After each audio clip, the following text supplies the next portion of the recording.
चलिए दोस्तों, मैथ के टॉप 10 क्वेश्चन करेंगे और यहाँ पर हर एक क्वेश्चन के ट्रिक जानने की कोशिश करेंगे, जिससे कि आप एग्जाम के अंदर हर एक क्वेश्चन को मात्र 5 से 10 सेकंड में उड़ा दें।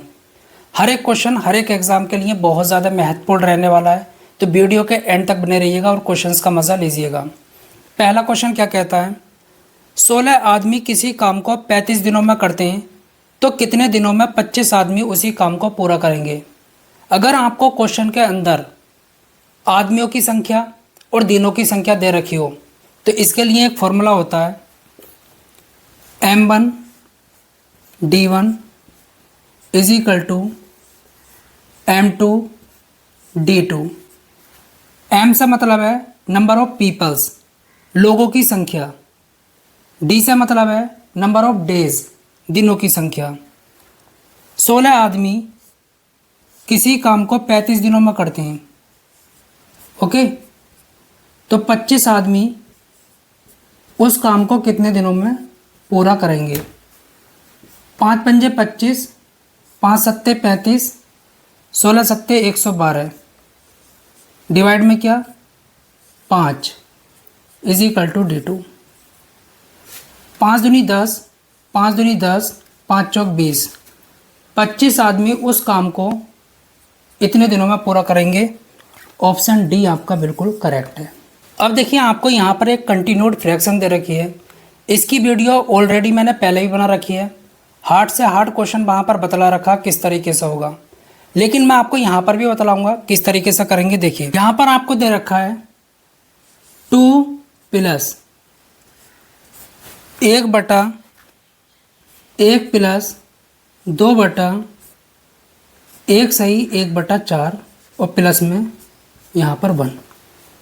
देखिए, आपको जो है इसको भूल जाना है, इससे मतलब रखिएगा।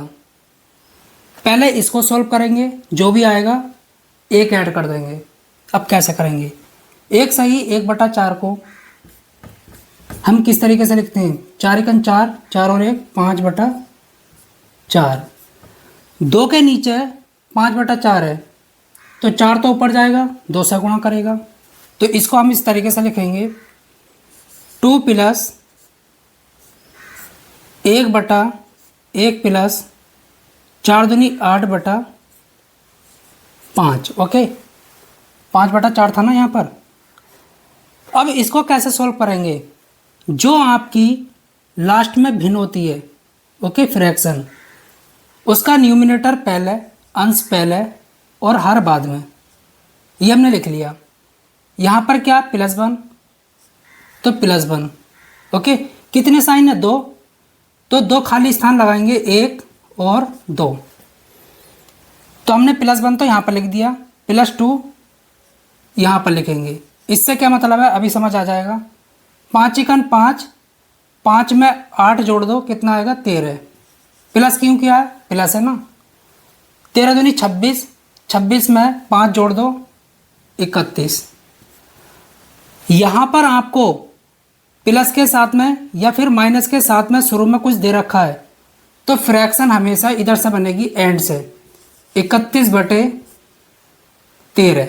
ओके, जो अंत का नंबर है उसको पहले न्यूमिनेटर में और उससे पहले वाले को डिनोमिनेटर में, और साथ में क्या चल रहा था प्लस का 1/1। तो यहाँ से क्या मिलेगा 13 और 31 प्लस 13 तो 44/13। यह आपका राइट आंसर है।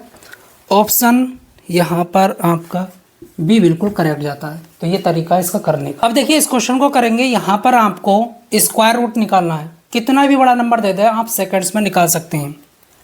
आपको क्या करना है, लास्ट के 2 अंक पकड़ने हैं। ओके, आपको ये देखना है किसका स्क्वायर करने पर अंत में 4 आ जाए। अगर मैं 2 का स्क्वायर करता हूँ तो 4 आता है, 8 का स्क्वायर करता हूँ तो अंत में 4 आता है। ओके, तो ये तो कंफर्म हो गया, इसके स्क्वायर रूट में अंत में 2 आएगा या फिर 8। अब आगे कैसे करेंगे, बचा क्या 1428। अब आपको ये देखना है किसका स्क्वायर करने पर 1428 आता है या फिर इससे कम ज़्यादा ना हो। तो 35 का स्क्वायर कितना होता है 1225। 37 का स्क्वायर कितना होता है 1369। और 38 का स्क्वायर कितना होता है 1444। ओके, तो ये तो ज़्यादा है, ये नंबर इससे कम है, तो हमको 37 लिखना है। यहाँ पर कितना 37, क्योंकि ज़्यादा वाले को हम नहीं ले सकते 37। या तो ये हो सकता है या फिर ये। अब आप कहेंगे कि सर स्क्वायर आपको कैसे याद है? देखिए बहुत आसान है, 2 डिजिट्स नंबर का अगर आपको स्क्वायर निकालना है तो बहुत आसान है। 37 का स्क्वायर निकालना है ना आपको क्या करना होगा, 7 का स्क्वायर कितना होता है 49। 3 का स्क्वायर कितना होता है 9। तो आपको 2 डिजिट्स में लिखना है, 2 अंक में, ये लिख दिया। आगे 3 सत्ते 21, 21 दूनी 42। तो अंत से एक अंक छोड़कर, एक डिजिट छोड़कर 42 को जोड़ दो, तो देखिए 9, 6 और 13। तो इस तरीके से हम निकाल सकते हैं। अब देखिए ये नंबर किसके पास है, इसके या इसके पास है। तो बड़े वाले नंबर के पास है, तो बड़ा वाला ही आपका आंसर होगा। ऑप्शन यहाँ पर देखिए सी बिल्कुल करेक्ट है। अगर छोटे वाले नंबर के पास होता ये, तो छोटे वाला नंबर ही आपका आंसर होता। ओके, अब देखिए इस क्वेश्चन को करेंगे। यहाँ पर क्या कहता है, हितेश की आयु 40 वर्ष है और रोहित की आयु 60 वर्ष है। कितने वर्ष पहले उनकी आयु का अनुपात 3:5 था। बहुत बढ़िया क्वेश्चन। यहाँ पर आपको एक चीज़ समझनी होगी, अगर 2 व्यक्ति की आयु का अंतर आज 2 वर्ष है, तो 10 वर्ष बाद भी उनकी आयु का अंतर 2 वर्ष ही रहेगा। 10 वर्ष पहले भी उनकी आयु का अंतर 2 वर्ष ही होगा, मतलब अंतर कभी भी चेंज नहीं होता। चलिए पहले तो इसको बेसिक सा करते हैं। हितेश की आयु कितनी है 40 वर्ष और रोहित की आयु कितनी है 60 वर्ष। इसमें से x घटाते हैं, x वर्ष पहले इनकी आयु का अनुपात कितना है 3:5। x की वैल्यू निकाल लो, तो आपका यह आ जाएगा कितने वर्ष पहले उनकी आयु का अनुपात 3:5 था। तो गुणा करते हैं, यहाँ से कितना आएगा 200 minus 5x is equal to 180। Okay, और माइनस 3x, तो माइनस 2x और माइनस का 20, तो x की वैल्यू कितनी आ गई 10। 10 वर्ष पहले उनकी आयु का अनुपात 3/5 था या 3:5 था। तो ऑप्शन जो है ए बिल्कुल करेक्ट जाता है। दूसरा तरीका क्या है, देखिए बहुत आसान है। देखिए पास्ट में उनकी आयु का अनुपात क्या था 3:5। पास्ट की बात चल रही है। वर्तमान में उनकी आयु क्या दे रखी है 40 और 60। इसका अनुपात बनाओ तो 2:3। ओके, यहाँ पर आयु का अंतर कितना है 2 का, और यहाँ पर कितने का है 1 का। ये तो गड़बड़ हो गया, अंतर बराबर होना चाहिए, शुरू में बतलाया। तो यहाँ पर 2 से गुणा कर दो, तो प्रेजेंट में उनकी आयु का अनुपात आ जाएगा 4 और 6। हितेश की वर्तमान में आयु कितनी है 40 वर्ष, अनुपात में कितनी है, अनुपात में आपकी कितनी है 4। तो 4 बराबर हो गया 40 के, तो 1 अनुपात की वैल्यू कितनी आई 10। यहाँ पर देखो अंतर कितने का 1 का, यहाँ पर देखो अंतर कितने का 1 का। तो 10 वर्ष पहले उनकी आयु का अनुपात क्या होगा 3:5। तो इस तरीके से भी कर लेते हैं, बस ये इसका तरीका। चलिए अब देखिए इस क्वेश्चन को करते हैं। यहाँ पर बेहतरीन क्वेश्चन दे रखा है, आपको जो है एक सीरीज दे रखी है, इसको ऐड करना है। भाई ऐड करने की ज़रूरत नहीं है, ये देख लो 777 कितनी बार है 4 बार है। तो 7 7 7 4 से मल्टीप्लाई कर दो प्लस। ओके, जो फ्रैक्शन है उनको ऐड कर लो, तो 1/5 प्लस 2/5 प्लस 3/5 प्लस 4/5। ओके, तो ये कितना हुआ 4 सत्ते 28, 4 सत्ते 28, 4 सत्ते 28। ओके, 31 प्लस 4 और 1 5, तो यहाँ से मिलेगा 1, 3 2 5, यहाँ से मिलेगा 1। ओके, तो ये कितना हुआ 31 10। ऑप्शन आपका डी बिल्कुल करेक्ट है। डी है ना। हाँ, तो इस तरीके से क्वेश्चन को कर लेते हैं। देखिए यहाँ पर क्वेश्चन 6 क्या कहता है, ए और बी की आय का अनुपात दे रखा है। देखिए ए की आय कितनी है 3x और बी की आय कितनी है 2x। आगे क्या कहता है, और उनके खर्चों का अनुपात दे रखा है 5:3। और देखिए प्रत्येक मतलब दोनों बंदे ए और बी हर महीने 2000 रुपये बचाते हैं, तो उनकी आय का अंतर ज्ञात कीजिए। बहुत बढ़िया। अगर आय में से मैं बचत निकाल दूं तो हमको क्या मिलेगा, खर्च कितना किया है। ये तो सभी को समझ आ गया होगा। ए की आय कितनी है 3x, बचत कितने की है 2000 की, डिवाइड बी की आय कितनी है 2x, बचाता कितना है 2000। ओके, और खर्च का अनुपात दे रखा है कितना, खर्च का अनुपात कितना है 5:3, मतलब कि 5/3। ओके, तो यहाँ पर क्या करेंगे मल्टीप्लाई, 3 तिया 9, तो 9x माइनस इसकी इससे 6000 माइनस सॉरी इक्वल टू 5 दूनी 10, 10x माइनस 10,000। ओके, ये आ गया। तो x इजिकल टू कितना मिलेगा 4000, कितना आ जाएगा 4000। आगे क्या कहता है, उनकी आय का अंतर ज्ञात कीजिए। यहाँ पर देखो अंतर कितने का है 1x, तो 1x की वैल्यू आपको दे रखी है, उनकी आय का जो अंतर होगा वो 4000 रुपये का होगा। ओके, तो ऑप्शन यहाँ पर देखिए डी बिल्कुल करेक्ट है। चाहे तो आप ऐसे भी निकाल सकते हो, 4 तिया 12, ए की आय कितनी है 12,000 रुपये और बी की 4 दूनी 8, 8,000 रुपये।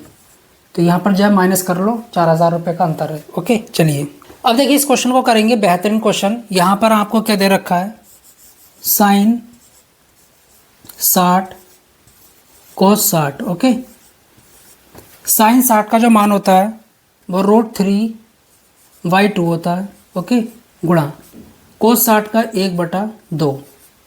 आप टेबल याद कर सकते हैं, सबकी वैल्यू दे रखी है, 10th क्लास में भी है। तो यहाँ से मिलेगा √3/4। तो ऑप्शन जो है डी बिल्कुल करेक्ट है। बाकी इसमें कुछ नहीं है, बस आपको जो है वैल्यू पता होनी चाहिए।